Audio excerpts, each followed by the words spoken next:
Hey, this is John Fernay, the co-host of the Maryland Crabs, and I am here today with a Maryland Crabcake for your listening pleasure. What's a crabcake? It's not quite a full episode, it's just a little snippet. Stay tuned and check it out. And make sure you check us out on themarylandcrabs.com. You can follow us on Twitter at MD Crabs Podcast or find us on Facebook at the Maryland Crabs Podcast. And don't forget, subscribe, rate us, iTunes. Go there now. We're here at the Annapolis Pip Moyer Rec Center with the most alliterative person in the city payroll, Jenn Jennings. You've got that name that just keeps on giving. I went to a high school with a kid named Owen Owens. Oh, did you? So I figured, so you've got that whole Jenn going on in your name. That's how I sign everything, too. And you are not the director of Parks and Rec here, but what is your role here? Because I know you sort of are a little bit of a big part of the glue that keeps Parks and Rec's running. I am the Community Health, Fitness, and Aquatics Supervisor for the city of Annapolis. So it's my hats. I'm in a few different things. How long have you been here? Oh, gosh. I've been here since the facility's opened, so it's almost 10 years. I believe December will be 10 years. Oh, please don't tell me this building's 10 years old already. It is 10 years old, yes. We're getting older, John. We are getting older. No, we're not. Or the building is getting older and we're not. That's right. Because time stands still. We're keeping ourselves healthy by working out and being part of a community and enjoying the fitness world. It is. Well, I will say that I do absolutely love this facility. I am here a lot of mornings. Usually get here at about 6 o'clock and try to walk some walks and love the facility. I think it's the best bargain for a resident of Annapolis anywhere. And it's even still a very good bargain for anybody that lives in the surrounding areas where it's convenient for them, whether it might be to work if they're not a city resident. You can still join here as well. Absolutely. Oh, yeah, the more the merrier. And people always ask me, too, it's funny with the Pip Moyer, they said, is it, what's it got?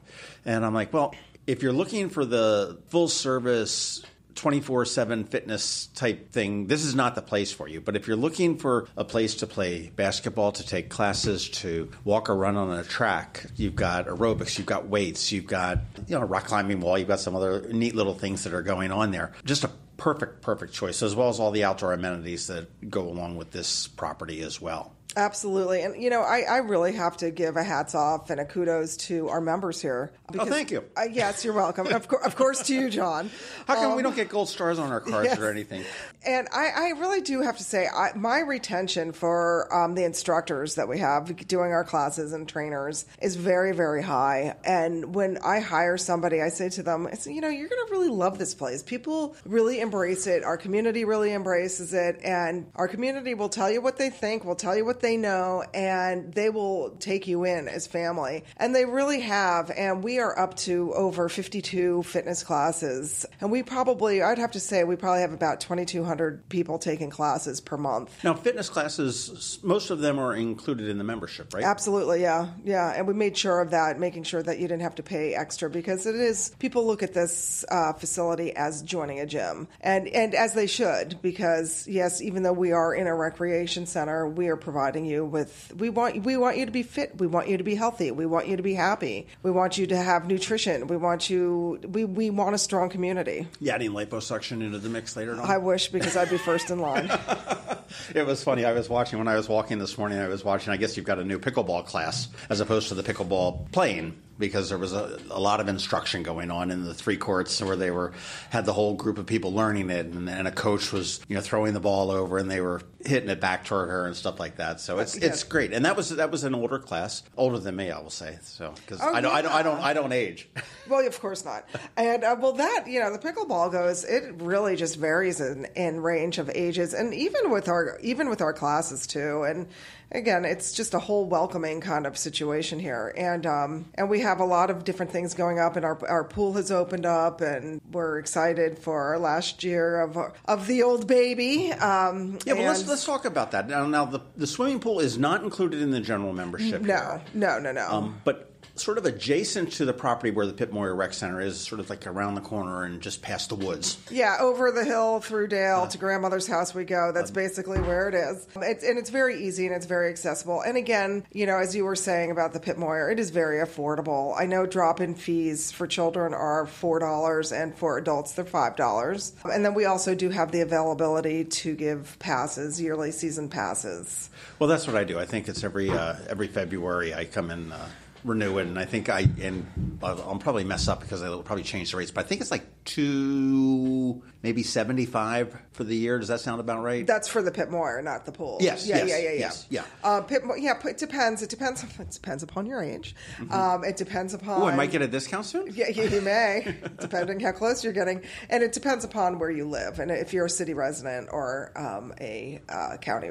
Right. I know I'm a city resident. I get the city resident rate, but again, you put it out there, and it's price that you can't beat. And no, you can't. And I work. Obviously, I work out. You'll often see me walking around here in the gym, walking around the track, and I love talking to our members and just getting feedback. And it just seems to be that nobody ever says anything about the price, which is really great. So which is good. Just don't let the mayor know about that because he's going to raise the prices. No, we can't let that happen. Gavin, if you're listening, erase that, okay? I'm a city resident too, so. But let's talk about the pool because this is kind of exciting. You said this is the last year of your baby, and I just learned because you just opened it recently. You opened up Memorial Day weekend that pool actually had a name other than the Truxtun Park pool. Yes, it's the Kenneth R. Dunn pool, and Kenny used to be one of our most fabulous. Every year we have fabulous managers, but he was a manager. Golly, I can't even tell you for how long because it was before my time, but I think it was close to like between 10 and 20 years. Now here's a question for you. Do you know whether that is the same Kenny Dunn that was the baseball coach at South River High School? Yes, I do believe it was. Okay, great. I know him, and I hope he's doing well. I believe he's in Florida. That's what I had heard. So, so it's going to be, it was named after him, and the facility is one of the only aluminum pools left in the state, which is sort of neat in the fact that we're just a little bit different. And it's just so, I love this pool personally because it's such fantastic outdoor swimming. And we both have the same birth date. We've been around for the same amount of years. So that pool's 25 too? 19. Yeah.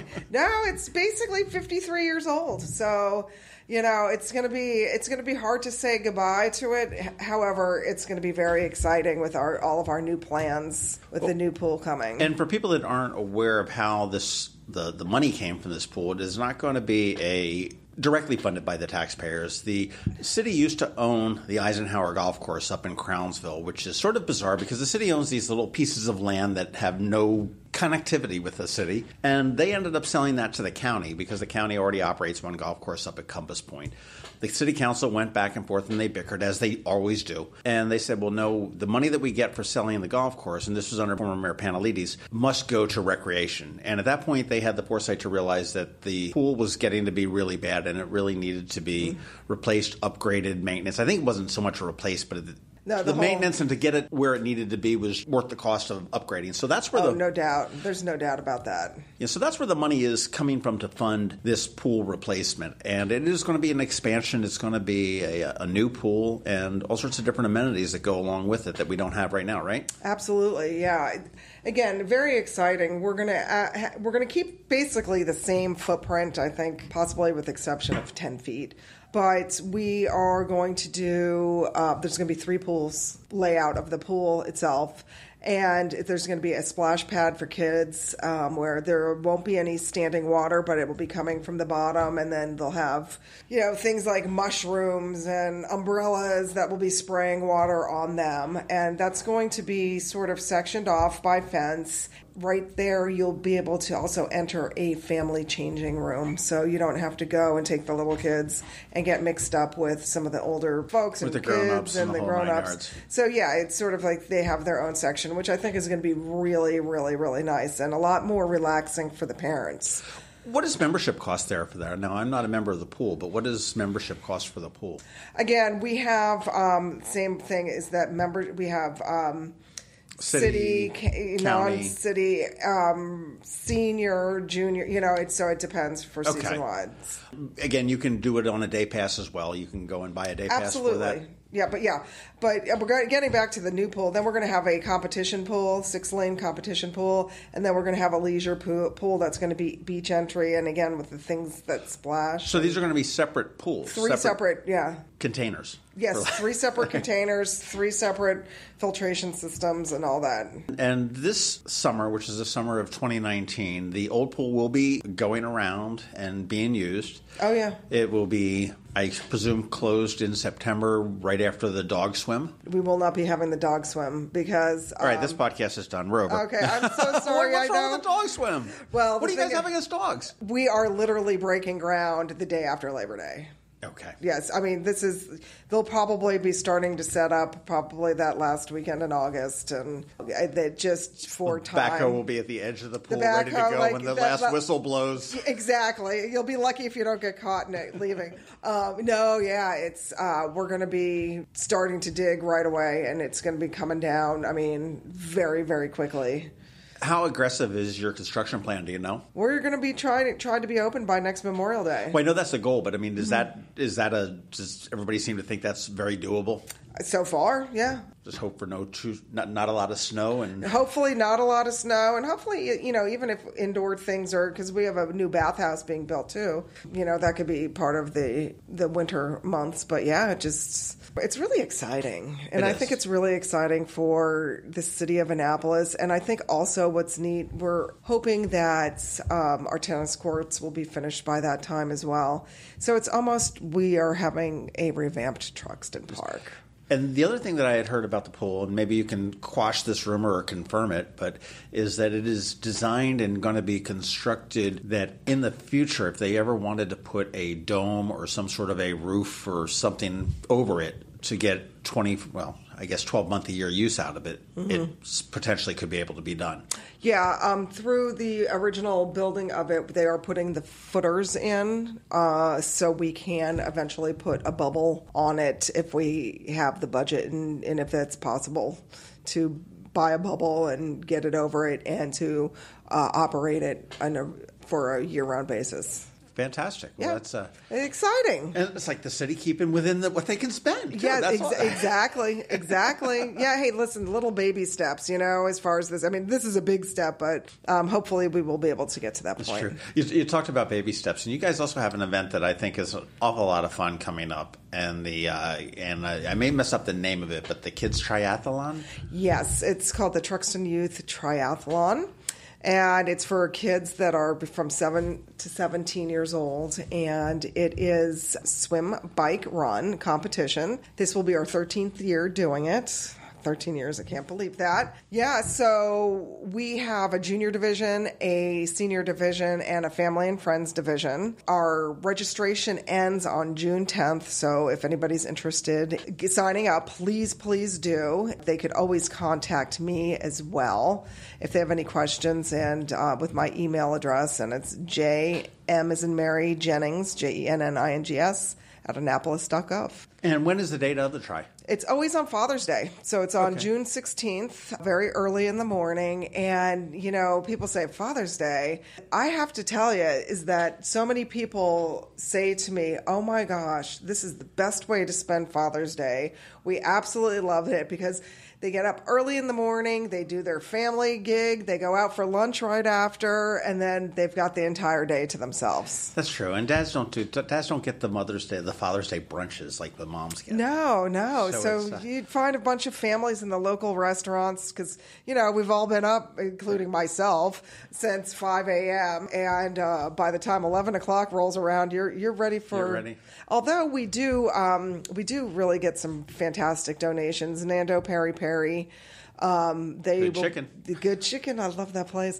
They will donate. They're donating some little wrap sandwiches and donate some goodies for us. Our wonderful vending company that we partner with, Varsity Vending. They'll be donating some granola bars. And this year, for the first time, we're having Culligan Water come, and they're going to be supplying the water for the athletes and for people standing around. Sometimes it's really hot, so we need to be... Yeah, certainly in June. And then a Brewster's Ice Cream is coming. It's a free icy that they're going to have for the athletes. And then grandparents, parents, aunts, uncles, other kids, they could buy some ice cream or ices, whatever they have available. Very good. Well, you say this is a youth triathlon, and speaking as somebody that has never run a triathlon, nor has he ever thought of running a triathlon. Keep on walking, John. Keep on walking. What are the distances here? I'm assuming they're not running 26 miles. Oh, Lord, and, no. Biking, 150, and then swimming 12 or something, I think is what a real one is. Yeah, right. Well, I don't think Annapolis is that big, number one. No. So basically, it's a junior and senior route. And really, the difference is in the swim and in the run. The swim distances is a 100 and a 300-yard swim. So 100 for the juniors, which is 4 laps. Right. 12 for the seniors. And then they all are on the same bike course, which is a 5 mile or maybe a smidge underneath. And then seniors run the loop twice. So it's a 1 mile run. So the seniors do 2 miles. Okay. And we put the seniors in the water first, because they're faster, bigger, stronger. So we get them sort of gone and on their way, and end up with the smaller age kids. Little guys to be able to yeah. Well, you said the loop too, and this is something that a lot of people may not know about, but you're talking about the paths around the park, right? Yes, they run in part of the paths, and that's part of the run course, but then the bike course goes down off of Primrose to Hilltop and then up behind the Children's Hospital and ends up going around Maryland Hall and then loops back around.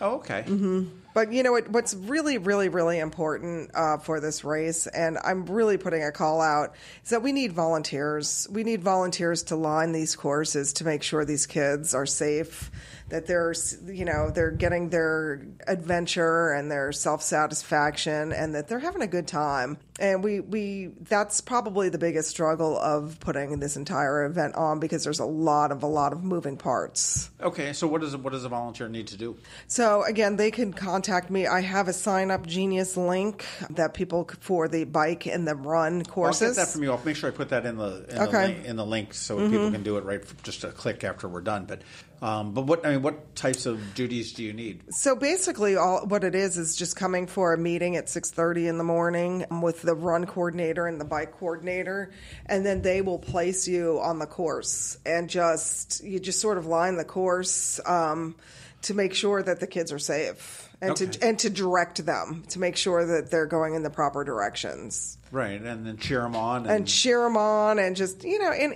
it's funny because it's one of those things you think, I'm going to get up at 6 o'clock in the morning, 5 o'clock. You get so much out of it. There's so much that you personally get out of it. And as I said, I've been doing this for probably 12 out of the 13 years, and being a part of this event. Every year I'm like, oh my gosh, are we going to be... And it's always wonderful every year. And I get it. That 6:30 rolls around very early on a Sunday morning. But every time I volunteer to do something, you always do come away with a sense of satisfaction. Oh, you definitely do. I imagine, and I've not volunteered for this by May this year, but it seems like it's one of those great things. You see these smiles on these kids like, oh man, I can do it. Yeah, their sense of accomplishment, being able to accomplish such a feat is just fantastic. And just pushing through when they don't think that they could do it, and they do actually do it. And you got all that peer pressure going on. Yeah, exactly. And then sometimes you see these kids and they're like, I'm going to wait for Jane and I'll run with her. And it's just like 2 kids running together just because they just became friends on that course. That's neat. Yeah, it's really cool. That's really neat. Mm-hmm. That's really neat. Well, what else does the Parks and Recs Department... Sorry, I'm reading your shirt now. The Recreation and Parks Department, because I get that all. I do with the county. County is Rec and Park. I think they're Rec and Park, too. Yeah, Parks. The TV show's Parks and Rec, right? Right. Okay, yeah, it's the opposite. A lot of different agencies, they're going different ways. What else does Annapolis Parks and Recreation Parks have that we don't know about? I mean, obviously this Pitt Moyer Center is a big landmark that we all know about. Huge landmark, yeah. I mean, I would say, how about our camps? I mean, our camps are coming up, and the amount of kids, and we have camps here at the Recreation Center. We've got camps at the Stanton Center, and we've got camps in several local schools. And a lot of them, we provide the swim lessons for these campers. I'm a huge advocate of kids and people, even adults, learning how to swim because we are just so surrounded by water. You know, it's funny, my high school had two very bizarre, which I thought at the time, graduation requirements. And we needed to be able to swim a mile and type 30 words a minute. This is in 1980. And, I mean, we were all like, what the hell is this about? Right. And, you know, the swimming is a life skill, literally. And the typing probably turned out to be a life skill because we didn't know computers were on the way. Yeah, exactly. You got lucky on that one, John. But and I still don't type 30 words a minute, but I can muddle my way through. But I totally agree with you to have at least a rudimentary ability to swim. It doesn't have to be pretty, but I think, 400 and some odd miles of shoreline in Anne Arundel County, might even be more than that. You don't have to go very far to get in water and potentially get in trouble if you don't swim. Absolutely. And it's just one thing, even as a parent, that I'm definitely a stickler of. And if I even received an email from a 70-year-old person today saying that I want to go swimming with my grandkids, but I don't know how to swim. And we really have not had not many people wanting to do adult swim lessons. But I said, I will do whatever I can. I'll get you a private swim lesson. I'll put you in somewhere with kids, whatever it may be. But I want you to learn how to swim. I mean, I think it's that important, and especially then if that person is with their grandchildren and they don't know how to swim. What if something happened to their grandchildren? What are they going to do? Yeah, exactly. And I think this person is being very smart. At that point, then you've got two people that are in trouble. Yeah, exactly. And it's never too late to learn. That is absolutely true. But you've got summer camps going on here. You do have tons of rec leagues that use the facility. Oh my gosh, yeah! Kickball, basketball softball, in the basketball, winter. Even outside basketball now. Yep, kickball, baseball, softball. Mm-hmm. And then the pickleball club is still going, and they'll be also using our courts outside, I believe, depending upon when the construction is going to be starting. And you guys got outdoor pickleball courts? Yeah, and then with our tennis court construction, we're putting permanent ones out there too. Okay. Yeah. What's the difference between a pickleball and a tennis court? It's a smaller court, and it's a shorter net, and a few different lines on it. Well, that's a sort of a craze that has sort of taken over the world. I mean, I see it all over the place. Oh, it is. I was in New Orleans and this is 2 years ago, for a National Recreation and Parks Association convention, and they had some pickleball courses and how to put it up. You couldn't even get into the room. I mean, you just couldn't even get into the room. People were nudging each other, fighting to get into the room, pulling chairs, keeping a door open to try to listen out in the hallway. Yeah, sort of crazy. And interestingly enough, our national conference is going to be in Baltimore this year. Yeah, so that's going to be pretty exciting. Very cool. What would surprise most people about Annapolis Recreation Parks that you do or you have or that you don't? Or like if you're at a cocktail party and you say, hey, did you know? And they're like, really? You do that? Do you have anything that comes to mind? Oh my gosh, I know we do, but I can't think of it right this second. I'm going to be lying in bed tonight, John, and it's going to come to my head. It'll come to. I'll leave you my number so you can call me at 2. I've got it. Oh, please. No, I mean, whenever I'm out, I always get people saying, oh, she's with Recreation Parks. That place is great. That facility is great. I think that, people I think that they don't understand we do things like latchkey and after-school care during the school year. And that falls under Parks and Recreation. And I think another thing that people really don't get. That's the program in the schools, correct? Yeah, it's in the schools. So we do the before and after care. So school ends, the teachers are doing their homework. Right, right. And they probably have that last little bit of snack, and then that's you. Then our crews come in, yeah. That's one. And another one I find that's very, very interesting, too, is art in public places. all the arts. So if you've noticed, about a year and a half ago, we put an art gallery in the rec center. There's one in City Hall. There's one in City Hall, which has been there. Then there's one in Harbor Master. And if you go to any recreation and parks department, the arts are underneath there, and the culture is underneath their umbrella. I'll tell you, I think the Art in Public Places has done a wonderful job over the last several years. I mean, I guess it all started with that sculpture of the hot dogs in the middle of the circle on West Street. Right. But although I know I can get into a fight with Ellen Moyer on whether it's hot dogs or a sailing vessel or a dead whale or whatever, but it's up for interpretation. But you know what, John? That's what art is. It's all about the aesthetic and what it means to you. And I know they're going into another printing of the book, but they had you guys had printed It just came in, yeah. book. All the different public art that's out there where you can sit there and see. And I've often thought that it would be a wonderful tour for somebody like Watermark to put together to walk around and see the different murals and see the mosaic just sort of appeared on the corner on the wall of the Fleet. Yes, too long ago. Yeah, which is fantastic. Which is kind of interesting. One thing that I was surprised at with, again, jumping back to the Pip Moyer Rec Center is the meeting rooms. And you rent them out. I've seen birthday parties here. I've seen community meetings here. I've seen the meetings on Beat Up for the Lawyer for the development that they're planning to build somewhere meetings here. Mm-hmm. And baby showers, any kind of party that you want to have or gathering or family gathering. And actually one of our meeting rooms has a kitchen in it. So it has ice and food prep. Food prep and a little oven, and it's actually really neat. And periodically, I know as I do my circles in the morning walking around on the elevated track, I know that you rent out the lower part sometimes, and you've got I think the big ones are like the she sail, the we sail, and I don't know whether they do a he sail or not. But they don't do a he sail. They should. But it's I'll say consignment. Yes. It's a woman, I think, that owns a consignment company that comes in, takes over the whole, what would amount to one gym. Yeah. Of basketball court, things. You're also a election host, election station, and don't forget about all the tournaments we also host.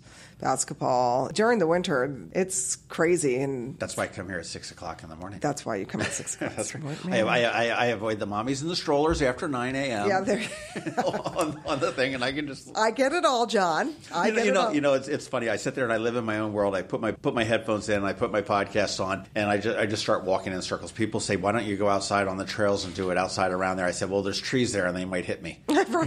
Or I might run into one." I just get into my own little world, and at that time of the morning, it's perfect for me because there's not that many people, and it almost seems like we've got our own little breakfast club because we recognize the same people, and it's like, "Hey, how you doing?" We may not know each other's names, but it's a very familial, very. It's very community. That's what I mean. I mean that's why people love it here, because your face coming in that morning and everybody's hi, how are you, and they smile and you feel comfortable. I don't smile back. I just get grouchy, put on my headphones and walk around my circles and leave me alone. But that's don't look at me. But that's just me. It's like people going like, hey, don't you see these? I know, right? They're headphones. They're headphones. Well, let me take a look at that manual that you've got that governs Annapolis Recreation and Parks, and it's just chock full of different stuff. I mean, something I didn't realize that you guys sponsor is a concert series. Yeah, that's through Art in Public Places again, and they're doing such a great job. So it's called the Summer Concert Series 2019, and it's in Susan Campbell Park in downtown Annapolis. And many of the concerts are on Sunday. Most of them are on Sundays from 6:30 to 8:30. And then thrown in there are some Friday evenings, 7 to 10, and that would be some tango. So if you want to learn to dance and do some tango, really just a ton of fun. But the booklet that I'm looking at here is, probably 30 pages by the time it's all set. As Jen quick flips to the last page to see how close I am. No, he's so off. It's 19. But it's really a good guide as to, in generalities. I mean, as you said, the best thing to do is to turn around and look at the website. Because that's going to have the most up-to-date information. But the website also has the guide on it. So you just click on it. It's very interactive. You just click on it, and it will turn the pages for you. Ah. And it's nice because we have a fitness section, an aquatics section, a sports section, and things like people wanting to swim. We've got master's program for the early morning risers, adults who want to swim 18 and above. We've got swim lessons. We've got camps that use the pool. And then I think a lot of people also don't realize some of the great things that go on at the Stanton Center. And we've got the Cub Scouts and the Girl Scouts and a community enrichment camp for the summer. And the Stanton Center, that for those that aren't aware, that's on Washington Street in Annapolis. It's if you're coming out of the circles, out of Church Circle, you would take a right on Washington, and it's all the way down there on your right. And then, you know what, when you ask me, I remember something that, when you asked me that, what do people don't realize that's part of us? See, I'm thinking I'm avoiding a 2 a.m. phone call here. Yeah, see, you're lucky. You're lucky I got the guide. It's the Harbor Master's office is under Recreation and Parks. Oh, really? Mm-hmm. Yeah, so that's part of our division. I guess that makes sense because he's when you're out on your boat, you are recreating. We are recreating. We're always recreating. So, yeah. And then also in that, which sort of goes hand in hand, the boat launch area at Truxtun Park, where you could go launch your boats. There's parking. You do have to pay for it. So it's right next to our skateboard park. And there's a parking lot, and so it's a really neat area just to go get out on Spa Creek and then, go wherever you want, whether it be a kayak, whether it be a powerboat.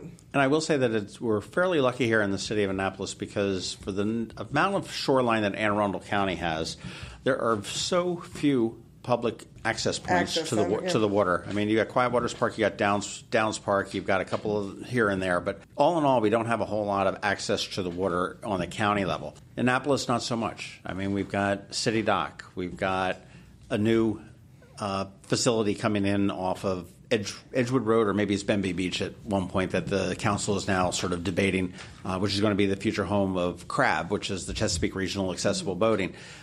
We have, and it doesn't belong to the city, but certainly they're a great partner, but you've got the Annapolis Maritime Museum and Park. You've got the museum on the Eastport side and the park now on the Eastport Light side off of Edgewood Road, which has some things. I know Capital SUP is working out of there now since they were displaced by some development that was back on their old place on Boucher. So we do have a lot of access to the waters of the Severn, the harbor, the Chesapeake Bay, and everything else right here within the city. Well, I'll tell you, there's so much here to do. And actually, probably the best thing to do to find out everything that Annapolis Recreation Parks does is to go to annapolis.gov, which should be the Overlord website, the government website. And then /recreation. It's the easiest direct way to get here. And that will list everything they've got. Mm-hmm. You do put out a quarterly guide, which tells you all the different classes, all that you can take, all the different little leagues that you can sign up for. You mentioned a guide that we have with all of our information. We purposely do not put our fitness schedule in there because it does change very quickly. We have to, we've got to give that information in probably about a month and a half before, prior to print. Yeah, right. So we always really ask people just to go online to look at the most current. And usually if we make a change on it, it's at the top of the month. Well, I'll tell you, and anybody that is looking for a fitness club, what my suggestion is, and this is what sold it to me, as I came in here, there was a gentleman, I don't remember his name, but gave me the tour. And I mean, it was, around the circle and down the steps and the basketball. We saw the other room, which has more basketball courts. I guess they've got a batting cage that's in there. Mm-hmm. So for winter baseball training, I think I've seen boxing, fencing. Fencing and everything else. Showed me there's a dance studio downstairs. There's a ball pit that is sometimes open and sometimes closed, depending, I guess, if somebody gets sick in it or something. And babysitting. There's babysitting. There's a couple party rooms. There's larger meeting rooms as well. The rock climbing wall. Yeah, we didn't even mention that. And which sits, you can't miss that. When you walk in the front door, it's right there. This is just such a bargain for everything yet. It was a no-brainer for me. It's environmentally friendly. You've got grass growing on the roof, from what we understand. I don't know whether it's a LEED building or not, or it's probably... I'm not 100% sure. Because it was, it's probably not LEED Platinum or whatever their designation now, because certainly we didn't know what the potentials were 10 years ago. But I know it is one of the very first natural roofs built in the area. Right. So that's, it helps to keep the building cool because you don't have the sun beating down and absorbing onto the thing, and keep the energy costs down and everything else. Well, I'll tell you, everybody go to annapolis.gov /recreation.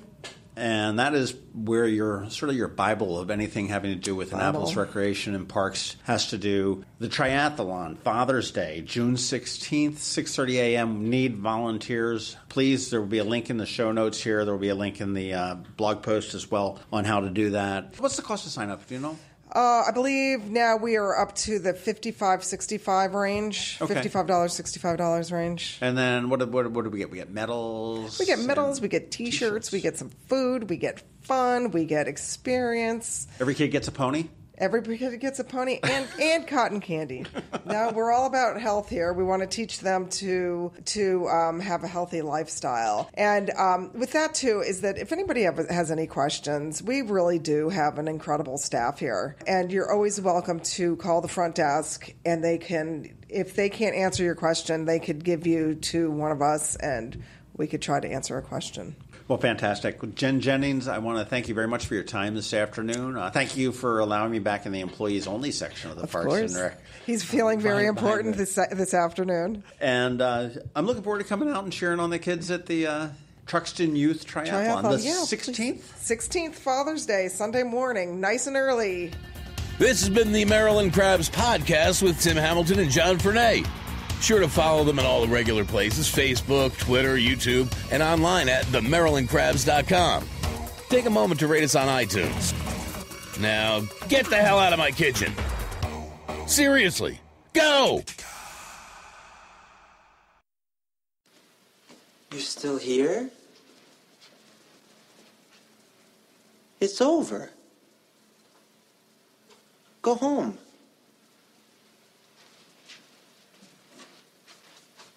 Go.